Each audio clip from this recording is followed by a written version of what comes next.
I was discussing marriage with my two nieces recently, and I was reminding them that when a man marries a woman and he takes his relationship with her seriously, that he actually loves and values her, that he's going to eliminate and sever ties with anyone and anything that can risk his marriage, Now, I know that there are some guys that they're very young and foolish, and they may spend time or want to spend time with guys their friends, male friends, guys that may not be positive influences for them. But anybody who is an admirer or even an ex-girlfriend, they're going to be careful and cautious not to permit in their relationship. They're going to sever ties. They're going to let that person know, of course, they actually value their partner, that they can no longer connect or chat or text with these other people. And I didn't agree exactly with my family's perspective, when we were having this discussion, because to my understanding, it's a man's responsibility more than anything to step up to the plate and sever ties with anyone and anything that can potentially destroy his relationship. All ex-girlfriends or whatever it is, you eliminate those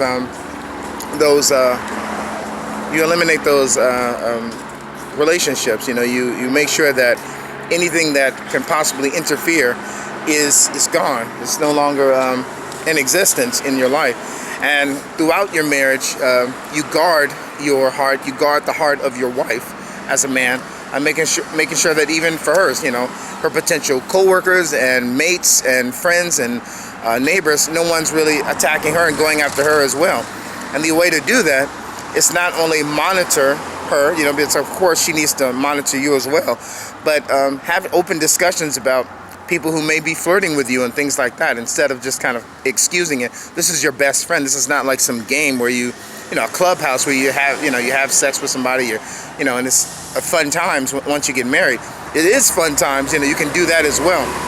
But you have to, the idea of you always have to protect the marriage that you have, and I think a lot of people, one of the issues is that there's a lot of people that go into marriage and they have absolutely no idea what it even is. They just think, I like this person, I want to have sex with this person, I want to be around them, so let's get married. But it's more than that. It's a life partnership. It's you putting aside a lot of things, the entire world, and putting them first, and you have to ask yourself, are you willing to do that when you consider being with somebody?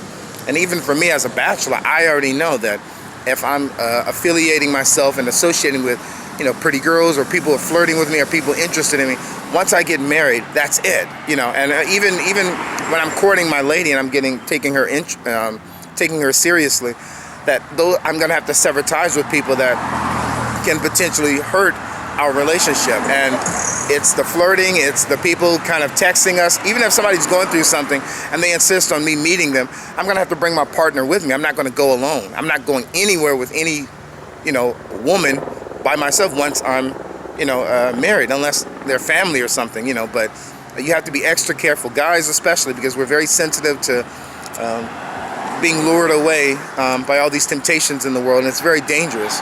But you have to be very cautious and careful not to entertain anyone that is not involved in your marriage. It's only the man, it's the woman, and God. It's no one else.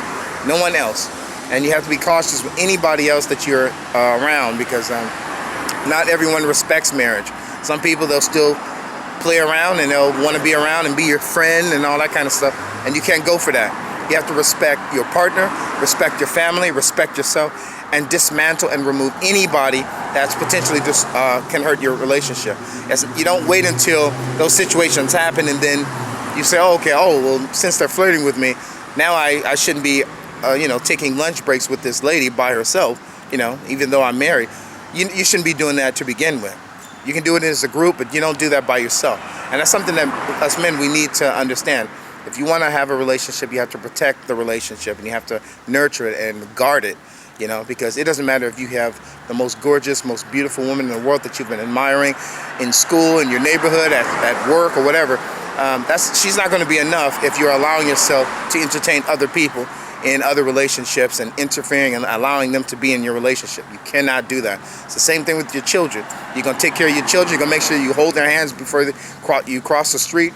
the type of friends they have. If you care about them, you're going to take interest. You're going to ask questions. Who are they? Can I meet their parents before we go on a play date? You're going to know, and so it's the same thing with your marriage. To value your marriage and to be involved in your partner's life and all their friends and things like that. Not go off and let them do their own thing. That's just a recipe for disaster. So be very extra careful when it comes to your committed relationship. I know the movies like to give the impression that once you get married, you can just sail off into the sunset. And, there's a lot of beauty with relationships. I know a lot of people that are experiencing very rich relationships, but at the same time, you have to guard it. It's a full-time job. You have to protect your marriage. Just like you protect your belongings and your items and the things that you value in your bank account and your car and all that stuff, you protect your marriage even more. God bless you guys.